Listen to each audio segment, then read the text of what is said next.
ವಿಚಾರಗಳನ್ನ ನಮ್ಮ ಅಧಿಕಾರಿಗಳ ಹತ್ರ ನಿಮ್ ಕೈ ನಮಗೆ ಬರ್ತದೆ ಕಾರ್ಯಕರ್ತರ ಮತ್ತು ಸಾರ್ವಜನಿಕರ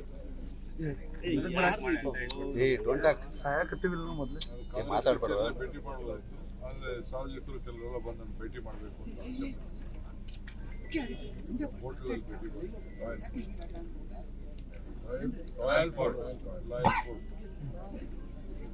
ಸೊ ಅಲ್ಲಿ ಭೇಟಿ ಮಾಡಿ ನಿಮ್ಮನ್ನೆಲ್ಲ ಭೇಟಿ ಮಾಡಿ. ಸರ್, ಪಕ್ಷದ ಕಾರ್ಯಕರ್ತ ಆಗಿರ್ತಕ್ಕಂಥ ಹಿನ್ನೆಲೆಯಲ್ಲಿ ಪಕ್ಷ ಅವ್ರಿಗೆ ಏನಾದರೂ ಸಹಾಯ ಮಾಡುತ್ತೆ ಸರ್?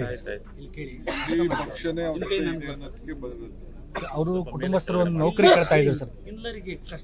ಪ್ರೊಸೀಜರ್ ಏನಿದೆ ಅದನ್ನ ನೋಡ್ತೀವಿ. ನೌಕರಿ ಕೊಡೋದು ಕಾನೂನಿನ ಚೌಕಟ್ಟಿನಲ್ಲಿ ಹಿಂದೆ ಎಲ್ಲ ಏನೇನು ತೀರ್ಮಾನಗಳಾಗಿದೆ ಅದನ್ನು ನಾವು ನೋಡಬೇಕು. ಅಲ್ಲ, ನೀವು ಅಂಗವಿಕಲರಿಗೆ ಅವರಿಗೆ ಸ್ಪಾಟಲ್ಲೇ ನೌಕರಿ ಕೊಡ್ಸೋ ಉದಾಹರಣೆಗಳಿದ್ದಾವೆ ನೀವುಗಳೇ ನಿಮ್ಮ ಕ್ಷೇತ್ರದಲ್ಲಿ ಸರ್. ಇದನ್ನ ಮಾಡ್ಬೋದಲ್ವಾ? ಅದಕ್ಕೆ ಏನು ನಿಯಮಾವಳಿಗಳು ಹೊರಗುತ್ತಿಗೆ ಆಧಾರದ ಮೇಲೆ ಆದರೂ ಕೊಡ್ಬೋದು ಅಂತ ನಿಮ್ಮ ಸಲಹೆ ಕೇಳ್ತಾ ಇದ್ದೀನಿ. ಸರ್